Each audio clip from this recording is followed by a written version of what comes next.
All right. Assalamu alaikum. Can you hear me?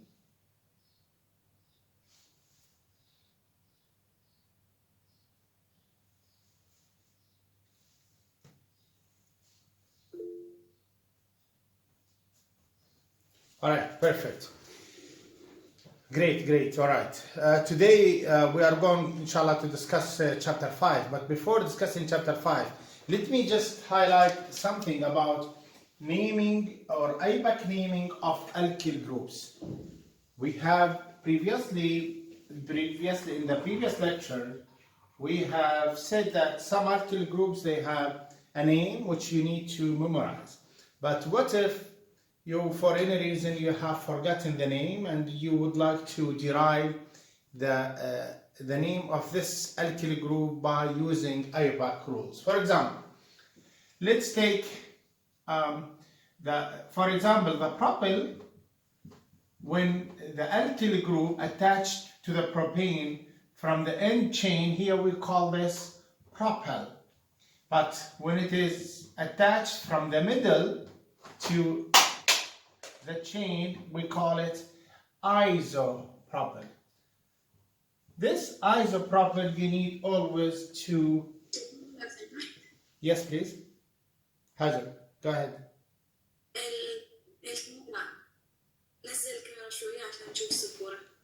Sure. Is this more clear?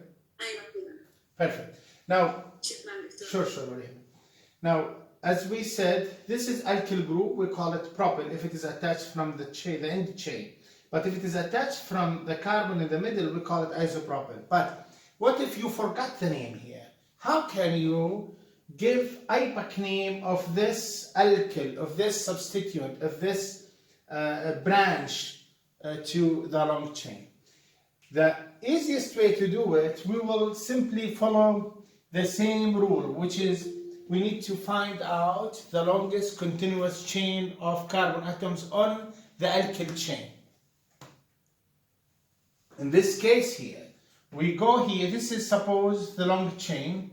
So the longest chain of the alkyl group will be only 2 carbons, either this 2 or this 2. Do you follow me? So that means the name of this will be definitely is ethyl. According to the rule, we must start numbering from the branch. So this will be number 1, this will be number 2. As you can see here, we have at position 1, we have a methyl group attached to it. So we have 1 methyl ethyl. So this 1 methyl ethyl is the same as isopropyl. So if you use this, it's correct. If you use that, is again correct. Do you follow me? So either if you use the memorized one, which is the isopropyl, it's correct. Or if you want to, you can derive, you don't need to memorize any name of any alkyl group. You simply can derive the alkyl group by using the IUPAC rules.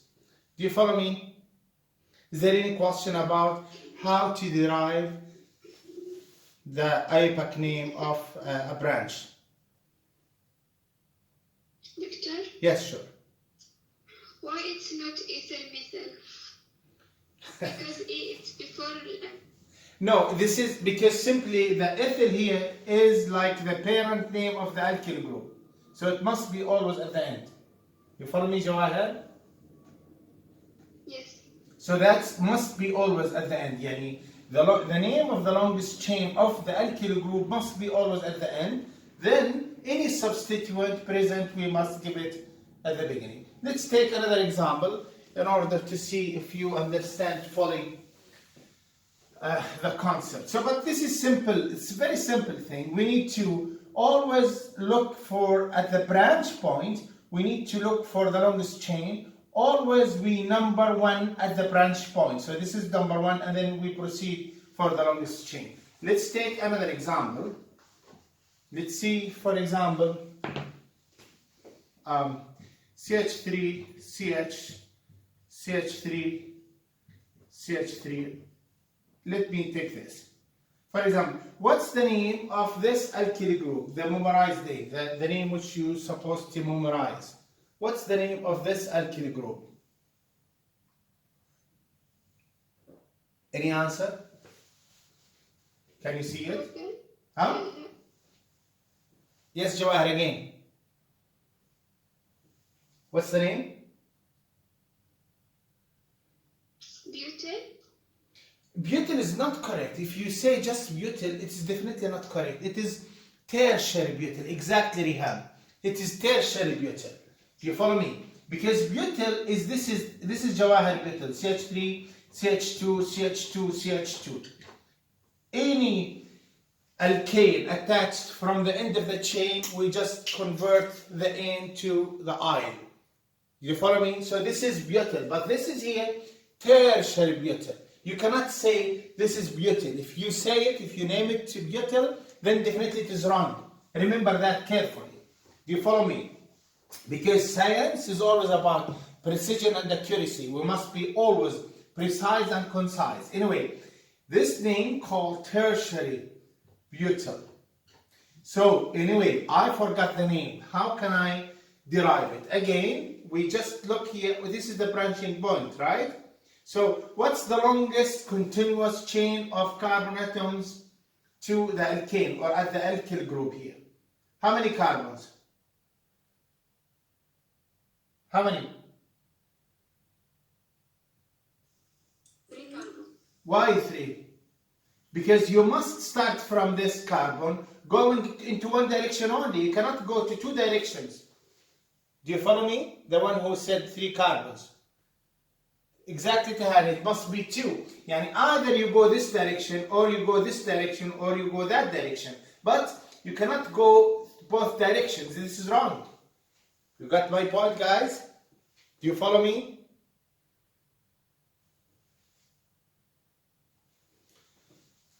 Chain, always there is a starting point, and then going to one direction. There is no chain going this direction and this direction. This is not a chain. The chain, a certain carbon, if you start from one carbon, go in one direction. You cannot go in different directions. Got the point? Do you follow me? Doctor, Yes. you mean that we start with the carbon which is have the attachment of the another. Exactly. The carbon here, the branched carbon, the carbon which is attached to the system, to the long chain. We start from it, and then we have to decide where is the longest chain. You can see if you go this direction, you will find only 2. If you go this direction, you will find only 2. If you go this direction, again you will find it 2. So again, let me just redraw it. So we have carbon attached to long chain. Here it's like the long chain what we have. And then we have a CH3, then a CH3, then a CH3. Do you follow me? Now, this is the carbon or the branched carbon. This is the carbon which is attached to the long chain. You follow me? So I have 3 options to choose the longest chain. Either to choose these, or to go this way, or to go this way. There is no other option.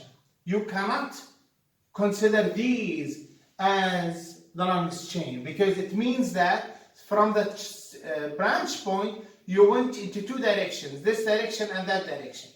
Got my point? Do you follow me?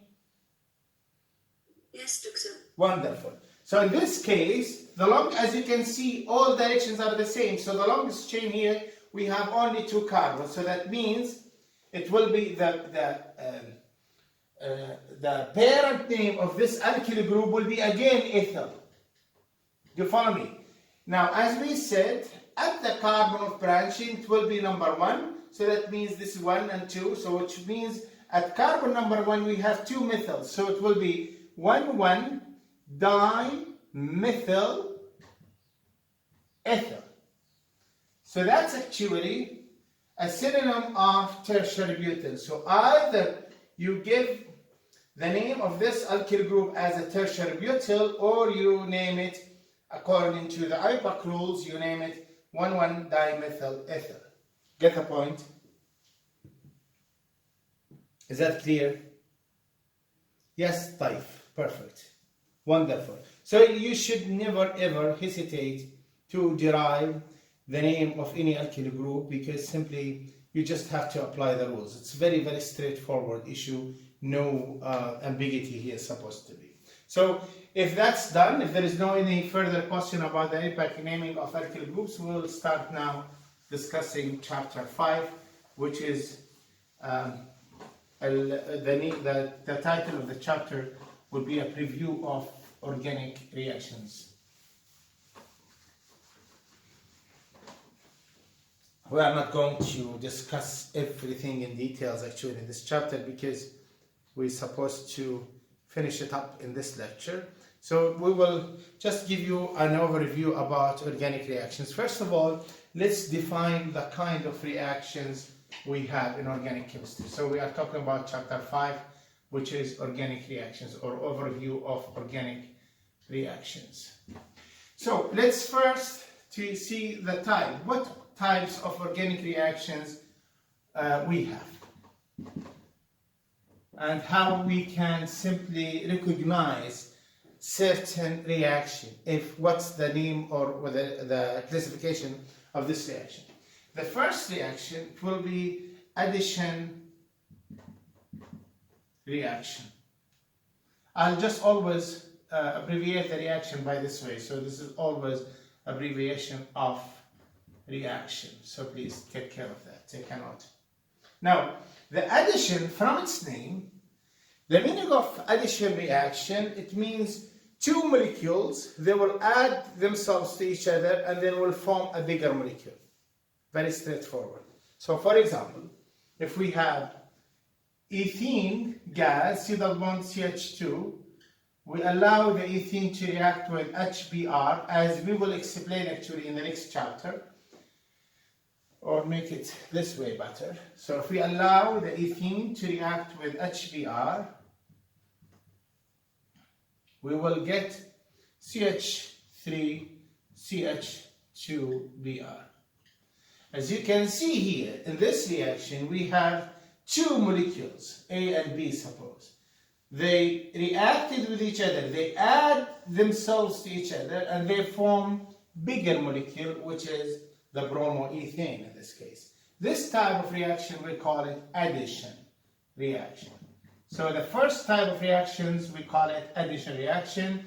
Again, addition reaction is whenever we have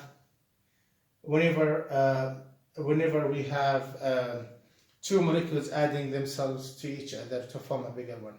Now, for example, Ahmad saying that this chapter is 6, not 5. Anyway, sometimes you may have different edition of the textbook which we are following.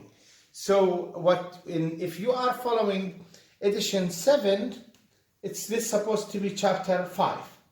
If you are following maybe edition 8, like the one which I have, you may find it chapter 5, for example, from edition 8 and above. Chapter 5 will be stereochemistry. So it doesn't matter which chapter which edition you have, just follow the topic. The topic here is overview of organic reactions. Is that clear, Ahmed? Perfect. Okay, so this is the first type of reaction. Is there any question about the addition reaction? How to recognize any addition reaction? Any question about the addition reaction? Wonderful. All right, the second question, or the second type of reactions, what we call it elimination reaction. And the elimination reaction, as you will see, it's the opposite of the addition reaction. Elimination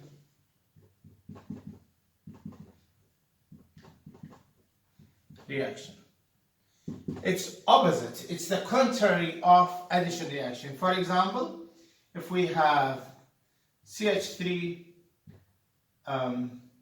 CH2Br, and then we allow this to react with a very powerful base such as tertiary butoxide CH3 CH3O minus. What we are going to get, we are going to get CH2 double bond CH2 plus, let's say, or the HBr will be simply produced, but of course in the presence of the base maybe will not be there.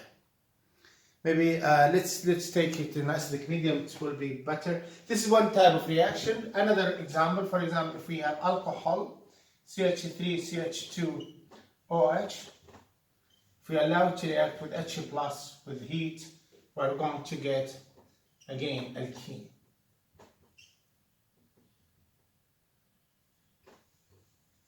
Plus H2O.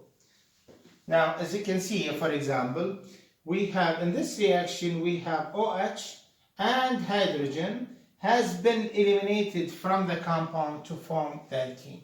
So elimination is the opposite reaction to the addition, because addition, two molecules add themselves to make bigger one.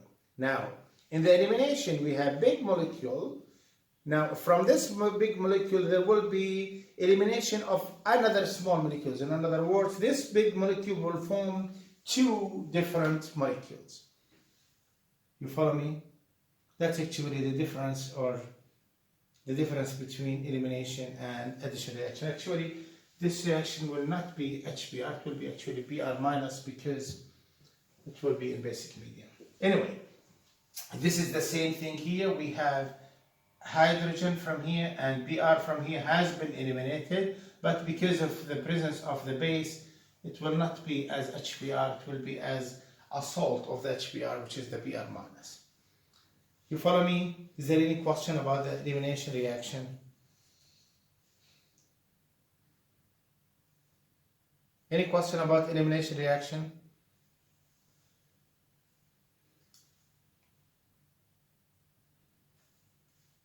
Okay. Now, the third type of the reaction, which we call it the substitution reaction. From its name, from the name of the reaction, what we have, substitution, it's simply one atom or group will substitute or replace an atom or a group in a molecule.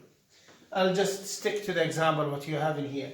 For example, if we started up with methane gas, and we allow this to react with chlorine gas in presence of, as we said in the previous chapter, heat or light, which we may abbreviate it by H mu, we are going to get one of the hydrogens will be displaced or replaced or substituted by a chlorine, and then we are going to get HCl at the end of the reaction. So as you can see here, in this reaction, this hydrogen has been substituted by a chlorine. Do you follow me? Or replaced by a chlorine. This type of reaction, whenever we have an atom in an organic compound or a group has been substituted or replaced by another atom or a group, then we will call this reaction substitution reaction.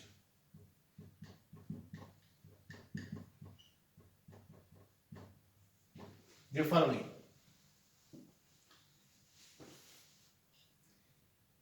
Any question about substitution reaction?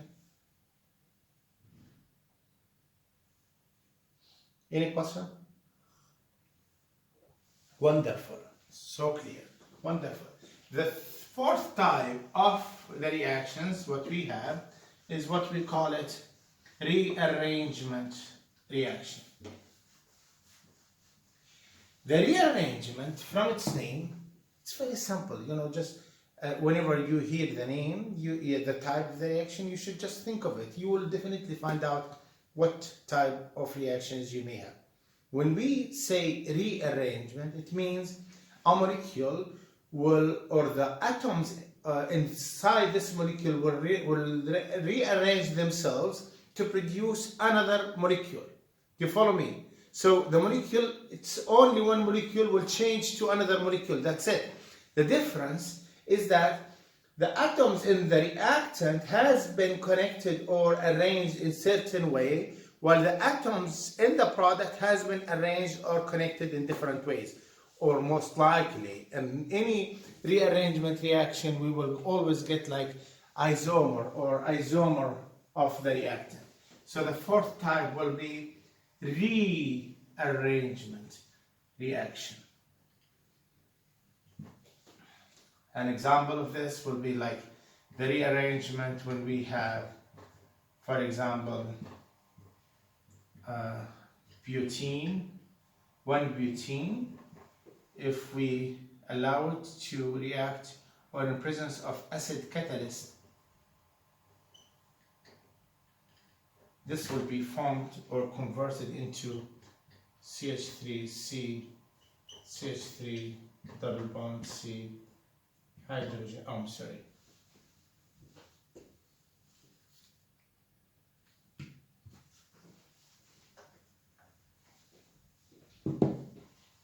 hydrogen CH3. We are just giving you these as examples. We didn't explain anything. We didn't know any details about the reaction so far.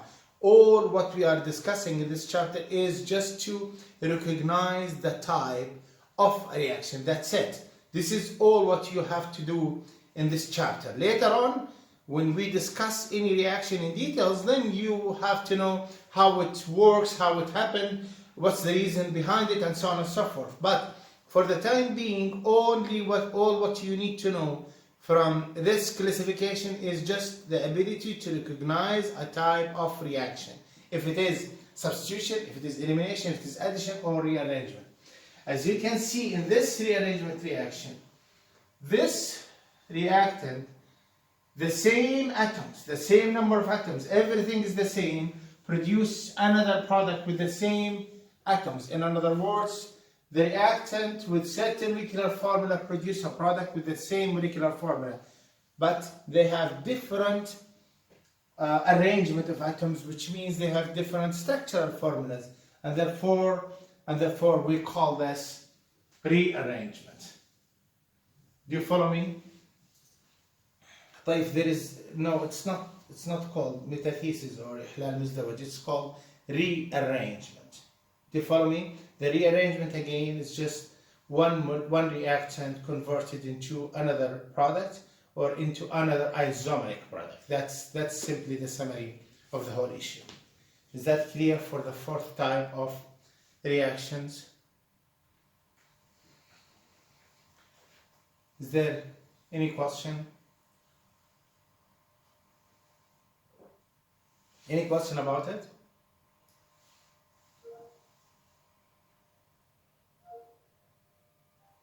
I lost the thread of the conversation. Can you see me, guys?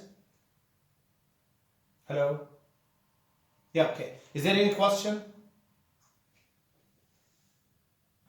All right, perfect. Now let's move to mechanism or reaction mechanism in organic chemistry.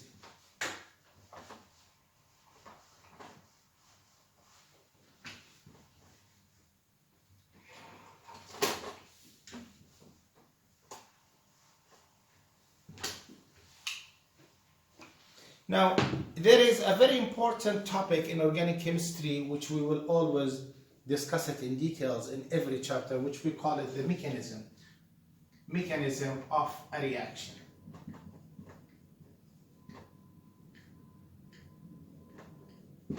And the mechanism, it's just like a detailed stepwise which show us how a reaction took place. Because whenever we write a reaction, for example, if we write this type of reaction, CH2 double bond CH2, when it reacts with HBr, it goes to CH3 CH2Br. This reaction or this chemical equation only tells us what happened. Only tells us what reactants reacted together, what reaction conditions was there, what's the product. But it does not tell us how the reactant or reactants converted into products. What's telling us is what we call it the mechanism of a reaction, which is again the mechanism of a reaction. It's a stepwise description of how the reaction proceeded, or how a reactant converted into a product. Now, of course, we will just now know what are the principles of a mechanism, how we represent a mechanism, and what are the criteria, what are the aspects of a mechanism. Let's start with, for example, bond making and bond forming. So the bond making and bond forming, we just represent bond breaking, or covalent bond breaking can be two types. It can be homolytic or can be heterolytic. Homolytic, we call it symmetrical, and this we call it asymmetrical.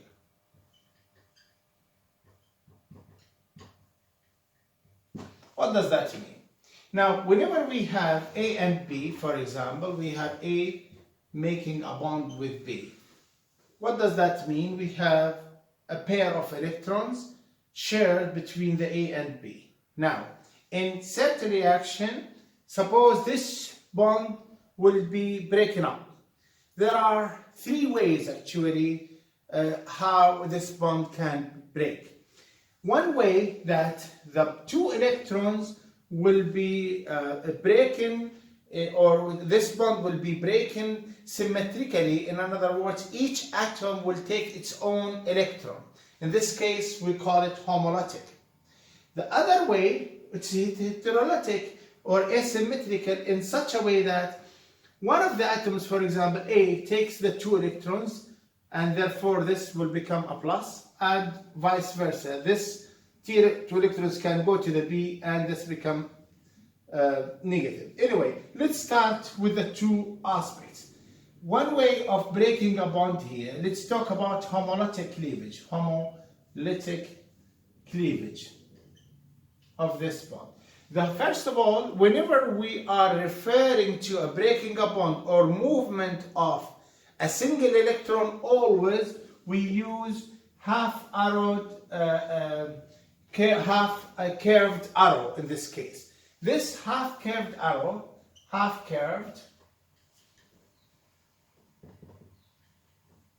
used to distinguish, to represent movement of one electron. Always.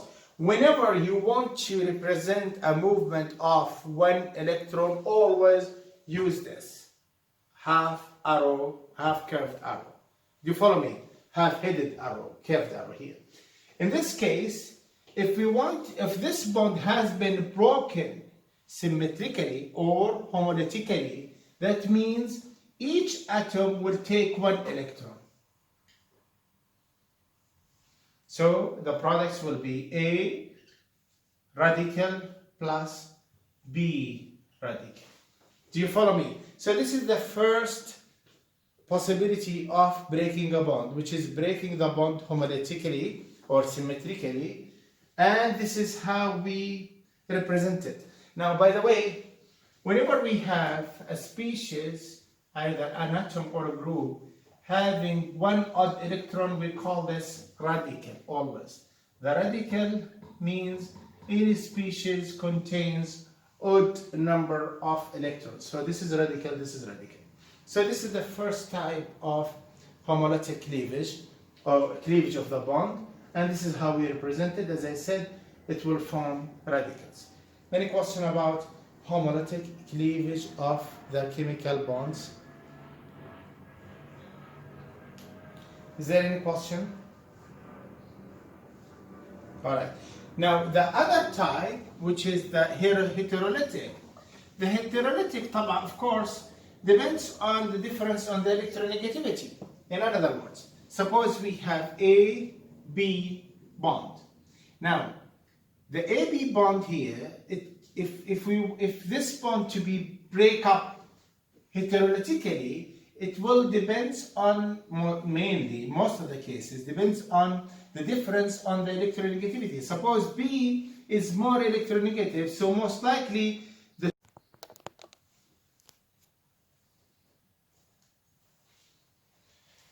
so in this case, if the bonding electrons here between A and B has been transferred to B, the result will be the A here will lose its shared electron, therefore it will be carrying a plus, while the B, it will be simply having the 2 electrons, and therefore it will be a negative charge. Of course, there is another possibility that if both are similar electronegativity, that means the movement of the pair of the electron can go to A instead of to B.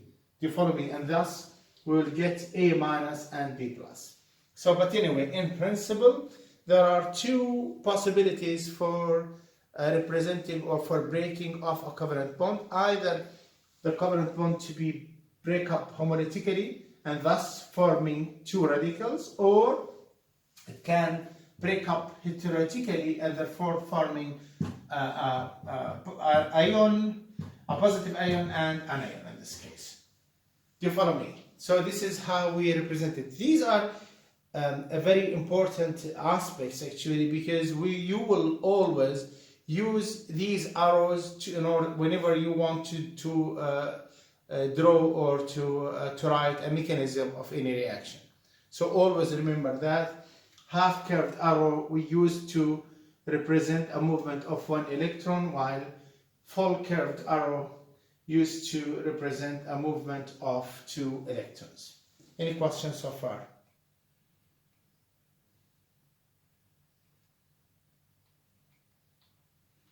Is there any question? Okay, perfect. Let's start a little bit more discussing more about the radical reaction.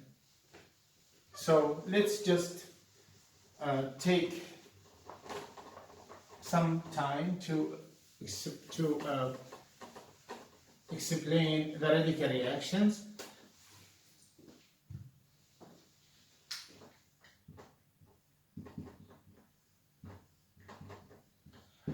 Generally speaking, we call these reactions, this type of reactions, we call them chain reactions, because they simply, once they started, they will proceed automatically actually to produce the products and other species. Now, radical reactions always means, whenever you hear a radical reaction, that means this is involve homolytic cleavage of bonds. An example, actually, we said when we studied the alkane, we said the only reasonable reaction used in organic chemistry for alkanes is halogenation of alkanes. For example, the example was CH4 reacting with chlorine in presence of HMU or heat. Please remember all the time, whenever we use HMU, it means light. Whenever we use this symbol, it means heat. So, when we allow the chlorine or halogens, in principle, chlorine or bromine, to react with any alkane, what we're gonna get, or most likely to get, CH3Cl plus HCl. I would like first to highlight this. If you mix chlorine with the methane gas forever, in the dark, there will be no reaction. There will be only a reaction if there is a catalyst like light or heat. Without this, there is no reaction.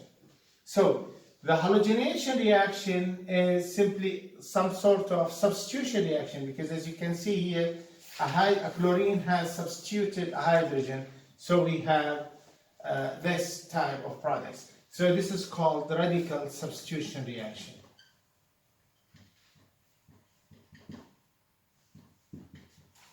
Now, so far, this is the reaction what we have discussed in chapter 4. But we didn't know the mechanism. We didn't know the details, the stepwise details of this reaction, how it proceeds until we got the product.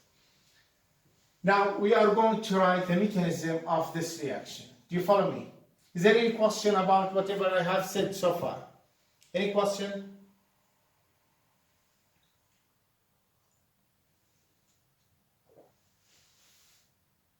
All right.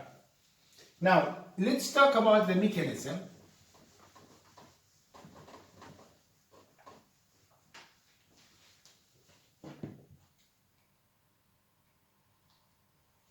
So we have actually for the mechanism of the reaction,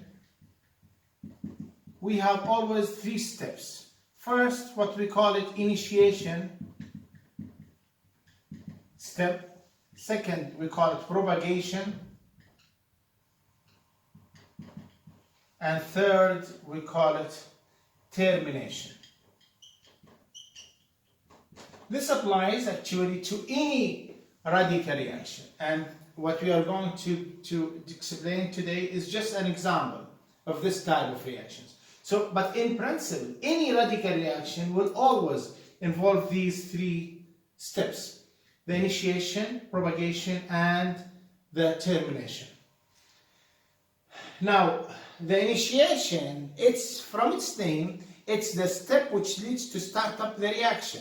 Now, since we are talking about radical reactions, logically, the step which leads to the formation of radicals, that's actually what we call it initiation. So first, let's just explain these, and then we will see in details each step. Is there any question? Is there any question? Someone? Yes, please. Doctor, can you repeat? I have a technical program before this. Okay, I will repeat these steps. Now, we're talking about radical reactions. I'm saying in any radical reactions, always it involves three steps. It involves initiation, propagation, and termination. I will explain each of them, and then we'll come back to our reaction and explain on the reaction each of these steps. From the name here, initiation, what does the meaning of initiation? Like to start up a process, isn't it? Do you follow me? Do you follow me, guys? Right. So initiation is a startup of any process. So since we are talking about a radical reaction, logically that means the initiation step is any step leads to the formation of radicals. And what are radicals? What are radicals? Write down. What are radicals, or what is radicals?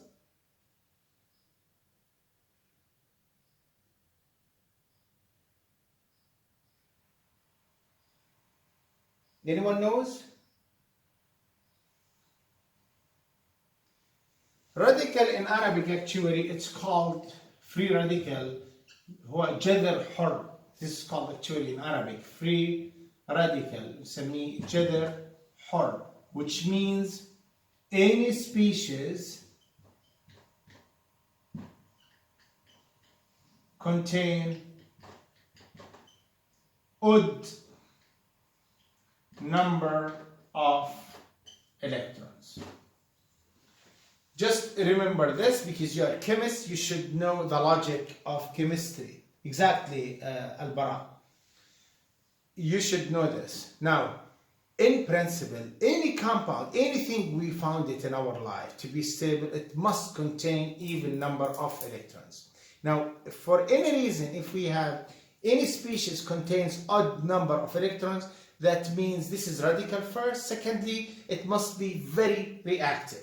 And by the way, there are plenty of literature and evidence that many of the diseases, especially some cancers, they are or the cause of the cancer is simply, or the cause of some cancers is simply the formation of radicals in our body. So the radicals are extremely reactive and dangerous species. They are very reactive, so they would like to have even number of electrons. Therefore, they will react very violently and very strongly. Do you follow me? So the initiation step, as I said, I will just write it down. It's a step leads to the formation of radicals. I'm just going not to write everything in order just to somehow to use the time more efficiently. Initiation leads to the formation of radicals in order for the reaction to start up. Propagation, it's simply a reaction of a radical with a neutral molecule. So any reaction of radical with neutral molecule, we call it propagation. Now, termination is the opposite to initiation. So, of course, it's like the end of the reaction. Do you follow me? If the startup or the beginning of a reaction is the formation of radicals, what will be the end of the reaction then? What will be the end of the reaction? If the beginning of a reaction is the formation of radicals, then what will be the termination step then? What's the termination step? Anyone?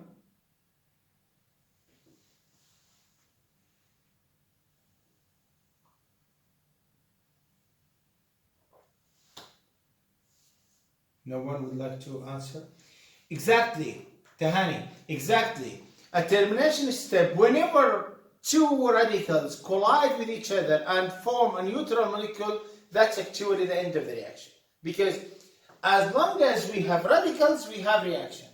When the radicals finish, then this reaction will stop. So therefore, termination is reaction of any two radicals to form a neutral compound.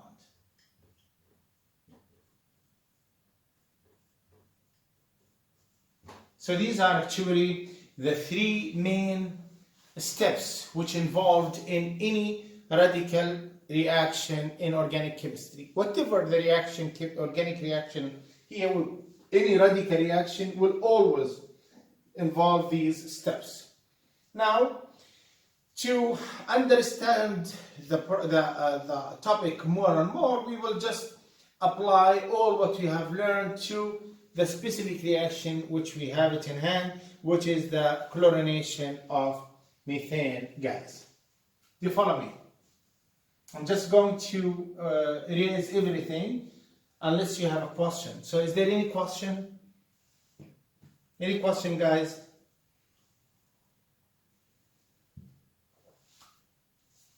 Is there any question? No? Okay, perfect.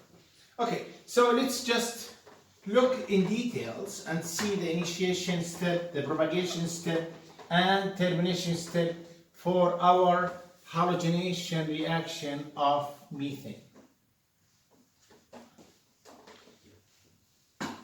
Now, as I said, halogenation reaction of any alkane will never ever proceed in the dark.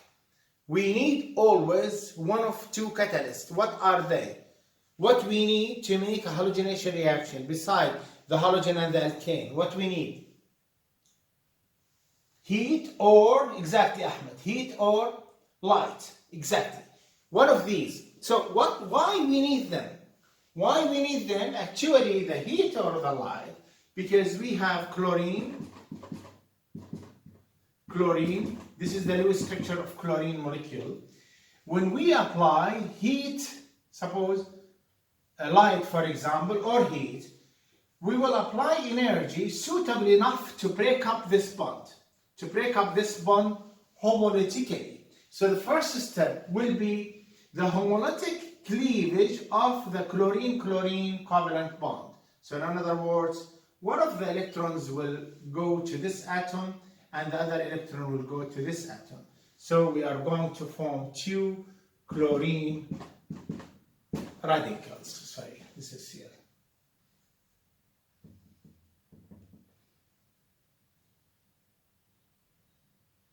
Do you follow me? So this is the first step in this case, which is the formation of the radicals. So what means at which stage we are now, which level we are here, what is the step here in the radical reaction? What's the name of this step? Initiation, exactly, because simply we have formed radicals in this reaction. Now the second step now, what's going to happen now, this radical reaction or this radical species will be very reactive species. It will simply promote the reaction actually with a neutral molecule. In this case, this radical here will make a covalent bond with the hydrogen here. But how it makes a covalent bond? Because covalent bond, we always know, it's a sharing of pair of electrons. So in order to make a covalent bond, we need 2 electrons. So the chlorine has 1. So the other electron here will be actually the homolytic cleavage of this covalent bond between the hydrogen and the carbon, and then simply this chlorine will add its electron. And therefore, the remaining electron in this bond will goes to the carbon. So what we're going to get, we're going to get HCl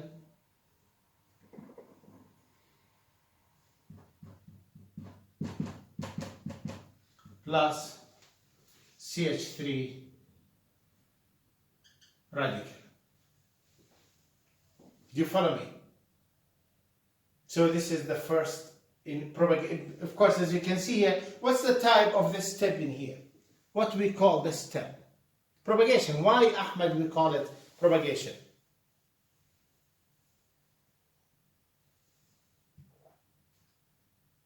Ahmed, why we call it propagation step?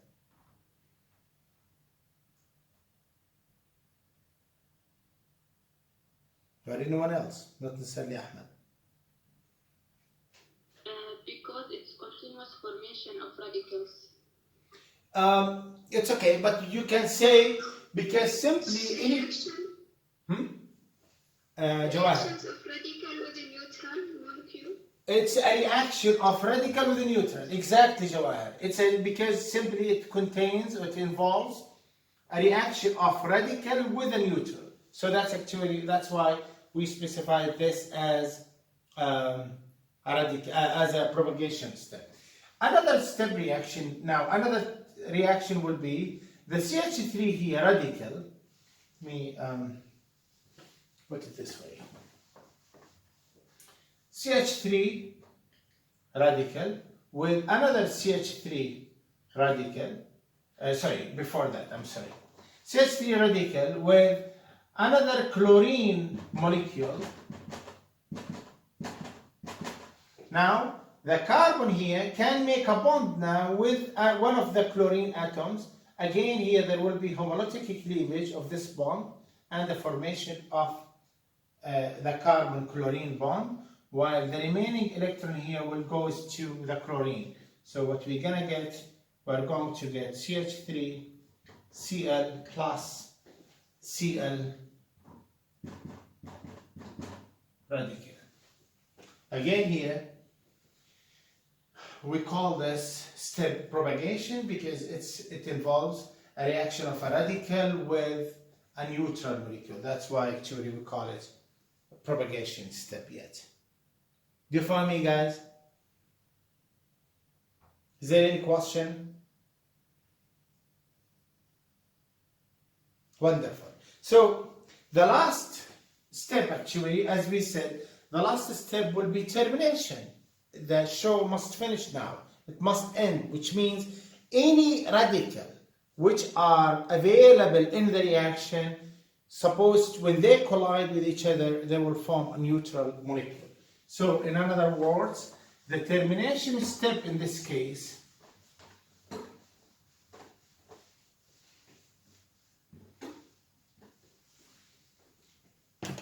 for example, what radicals we may have it in the reaction? We may have chlorine radical with a chlorine radical. So they may collide with each other to form Cl2, for example. For example, CH3 radical with chlorine radical. They may collide with each other to form simply CH3Cl. For example, methyl radical, sorry. Yes, please go ahead. With another methyl, just ask who has a question. To form, for example, CH3, CH3. Do you follow me? All of these steps, we may consider them as termination step. Do you follow me? Is there any question?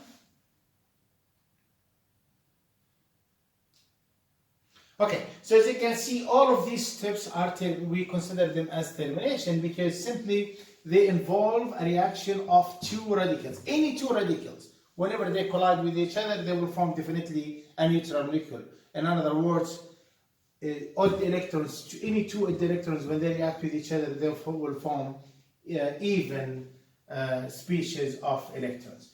So here, as you can see, one of the byproduct here, what we call it byproduct.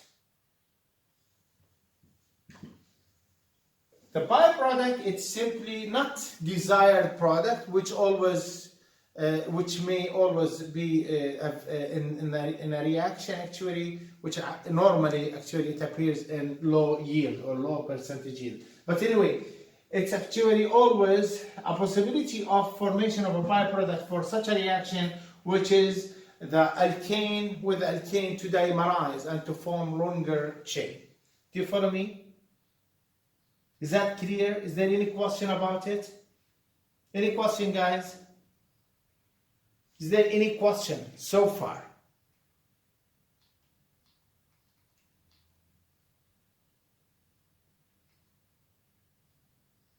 Okay, now let's talk about the polar organic reactions.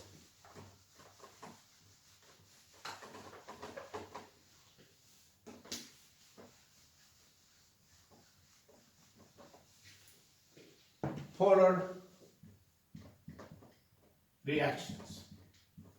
The polar reactions means very simple. Actually, it has different meaning. It means a positive reacting with negative, or partial positive reacting with partial negative. Or, as we will define it later, this will be including electrophile reacting with a nucleophile. Do you follow me? So what's the ultimate goal of any process in chemistry or life? Whenever anything to happen in life, what would be the ultimate goal actually? What's the reason? What's the driving force for any process to happen, to take place in life? I'm waiting. I'm asking actually, guys. So I'm waiting your answer. Stability, of course, but it's simply the attractions, because both are the same. Do you follow me? To have more attraction forces. So actually, that's actually the simple view of chemistry, is that in a reaction, it will be like, attraction forces. A plus attracting minus, or partial plus attracting partial minus. It depends on the situation what we have. Anyway, in any polar reaction, any species which is formally positive or partially positive, we call it electrophile. Now, any species which is formally negative or partially negative, we call it nucleophile. So this is here, we call it nucleophile, and this one we call it electrophile. So what does that exactly mean? What's the meaning of a file here? File part here. What's the meaning of file? File, it's a Latin word, means lover. Do you follow me? Lover. So which means here, it's a species, the nucleophile, it's a species which loves nucleo. Nucleo stands for nucleus. So what's the charge of any nucleus? Asking you guys. What's the charge of any nucleus? In any atom, what's the charge of a nucleus? Exactly. So logically, what's supposed to be, what's the charge of a species which loves to react with a nucleus? Absolutely, because that's actually the simple thing in life. Positive attracts negative, negative attracts positive. That's actually the case here. That's why we call it nucleophile. So the nucleophile means then it is negative charge or partial negative. The same thing applies here. It's electrophile. It's a species which loves to react with electrons. So which one which loves to react with electrons? Either a species carrying a formal charge, positive charge, or a partial positive charge. Do you follow me? Now in chapter 5 here, you can see it in this table here. You can see the potential electrophile and the nucleophile in the table in here. As you can see, for example, if you look for the carbonyl, any carbonyl here. Now, of course, we as chemists, from the polarity of the bond, and of course the polarity depends on the difference in the electronegativity. As we know, because the oxygen has higher electronegativity compared to the carbon, therefore this is supposed to carry a partial negative charge, while the carbon in here is supposed to carry a partial positive. Now, which atom in this functional group is the electrophilic part? Which atom of this functional group is the electrophilic part? Or which one is the electrophile? Carbon or oxygen? Absolutely. So this carbon is electrophile. So this oxygen then, because simply, now the oxygen must be classified as what then? If the oxygen to react in any reaction, it must react as what? The oxygen in here. As a nucleophile, exactly. That's exactly the case. So you will wonder actually, if you keep this in mind, the simple view actually of organic chemistry as such, like every reaction as if it's a reaction of nucleophile, electrophile, acid, base, and so on. So you will find that any mechanism actually, what we are going to study in the coming chapters will be a piece of cake actually. But if you prefer to, or if you choose to memorize rather than to use your knowledge and your logic and your simple thinking, then you will find it's extremely difficult actually to memorize all steps in every reaction mechanism in the coming chapters.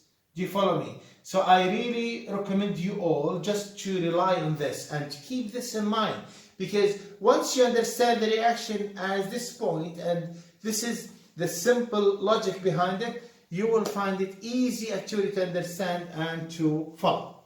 Do you follow me? So, again here, even you can just say even any electrophile is at the end of the day it is acid, and any nucleophile is base too. Do you follow me? The same meaning, yani. In other words, acid react with base, or positive react with negative, or partial positive react with partial negative, or electrophile react with nucleophile. All of these are just the same synonym for the same meaning. So just synonyms actually for the same meaning. It's just sometimes we use that, we use this, but at the end of the day, it's the same principle. Chemistry is about attraction forces. Chemistry is about attraction of opposite charges. That's it. That's actually the driving force for formation of any, or the reaction of any reaction actually. So I'm just not going to talk a lot actually about it, but I'm just going to using how to use it here actually in a way. Now let's just expand it a little bit and see, just to talk about the polar reactions more. For example, let me give you more example here about polar reaction. For example, suppose here, see the bond O, whatever it is. This is carbonyl, we have RR. Suppose we have ketone here. And we allow this to react with H plus Cl minus. Do you follow me? I want you just to use this simple thinking and let me know what's going to happen.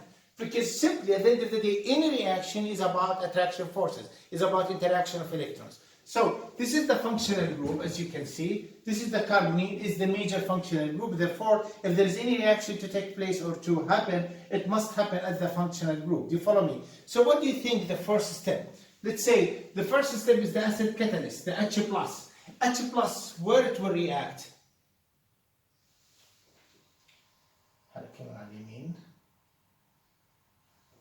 This side. You mean this is here? Is that clear?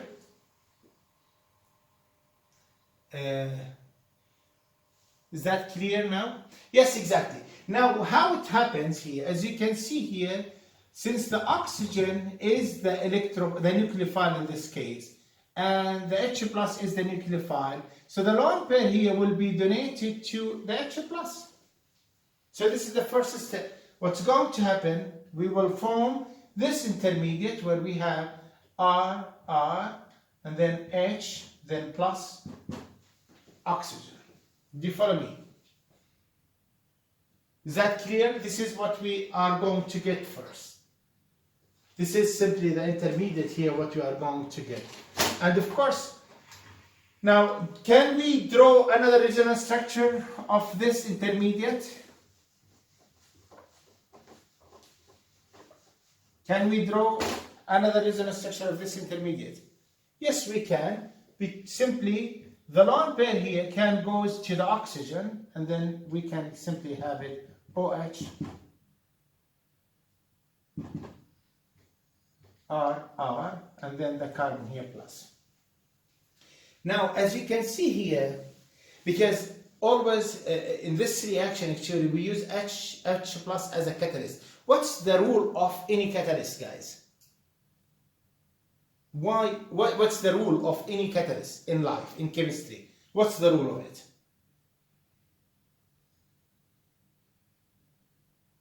Whenever you hear a catalyst, so why we use a catalyst? Always. There's only one reason why we use. To speed up. Absolutely. Exactly. To speed up a reaction. But how? Let me show you that the H plus here is a catalyst. Why? Because simply, now where was, in this reaction, which atom was the electrophile, guys? Which atom was the electrophile? Maybe speaking up is better and faster than just typing. Which atom is the electrophile? We say this is the nucleophile, then that means the carbon is what? The electrophile, exactly. So this is the electrophile. Now, I just want you to focus here now. This was before the catalyst action. After the catalyst action, still this is the electrophile, and this is the electrophile, of course. Now, what happened here? What do you think happens to the electrophilicity of the carbon? What happened? Has it been increased or decreased after the involvement of the H+? You see H+, it forms this intermediate. Is this intermediate having higher electrophilicity or lower electrophilicity than this? Increased. Why imagine it has been increased? Or al-Mu'tasim. Why it has been increased? I think it increased because it loses an electron. It's because it has more positive. Here it was only attached to oxygen. Like in here, in this case, the carbon is attached to oxygen plus, which means the ability of the oxygen to withdraw from the carbon will be very much higher compared to the previous situation. Therefore, it's very obvious that either the resonance structures show you this resonance structure, show you that the carbon here carrying a formal positive charge. While in this resonance structure, it shows you that the carbon is attached to oxygen, which carry a positive charge, which means the carbon here will be very much higher electrophilicity compared to this carbon, which means that's actually, which shows the catalyst function of the H+. Now, the next step, what's going to happen is simply what we have Cn-, and so Cn- here, it's the nucleophile. Very case, Cn minus will attack this, or it may attack this carbon, and that goes to the oxygen, and it will form actually, of course, there is a structure, we always put them into two brackets, so we can simply form it like OH, and then R, and Cn. This type of reaction, we call it formation of cyanohydrins, and when you study this type of reaction later on, actually we are not going to cover it up in this semester, but you will study it in organic chemistry too. You will see that all reactions of aldehydes and ketones, which are actually a huge number of reactions, all depending on the same idea. Everything is the same. Do you follow me? Once you got it, then you will be able to analyze and to think of infinite number of situations. Is that clear so far? Is that clear? Doctor, Yes, please. Go ahead. we learned that the catalysis is not involved in the reactions. So how it will react with the carbon? It's the catalyst in here is the H plus actually. It's just used to catalyze the oxygen to increase its nucleophilicity, because actually in this case you can say it's like HCN. Do you follow me? So the CN is not like just CN minus, it's HCN, you can consider it like that. So this hydrogen here, what has been used, this hydrogen from the HCN will be given up at the end of the day. Do you follow me? Yani, if I understand your question correctly, you mean the catalyst is supposed not to be involved in a reaction. It's supposed only to speed up a reaction. Is this what was your question? Yes. Yeah. So this is exactly the case here. What I mean in here is this H plus, you can say it's like the H plus here, it's like a catalyst, but which has been coming up from the CN actually. Anyway, the catalyst and part of the reaction in this case, but it catalyzed actually the reaction. Do you follow me? Taif, what you want me to repeat actually? Taif, what you want me to repeat, please?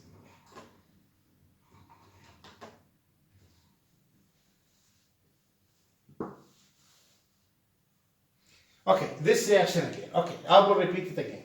Okay, so I just want to, in this reaction, I just want to show you that in every mechanism, in any mechanism in organic chemistry, what we are going to study is just based on the simple idea ever, which means a nucleophile can react with a electrophile and vice versa. In this case, if we have H plus in solution, the lone pair here will attack this H plus, so this will be coming, what happened here? Yeah, this will be, okay, now if we have H plus, the lone pair will attack here, and therefore this oxygen becoming more electrophilic. It was actually a nucleophile, but the carbon here becoming more electrophilic. Do you follow me? So in this case here, the carbon now still in both cases, in this resonance structure or this resonance structure, is very clear that this carbon is more electrophilic compared to this carbon, to the starting point.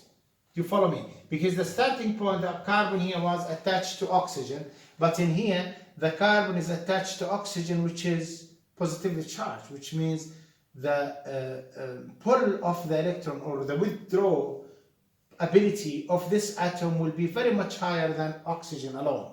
Do you follow me? So when the atom is poor of electrons, definitely its ability to withdraw more electrons will be very much higher compared to the neutral one. Therefore, now the second step will be the other species which present in the reaction, which is the Cn minus. The Cn minus here will react with the plus and will form a product, because any negative will react with a plus, and that's it. It will form then a neutral product. Is that clear, Taif? Did that answer your question?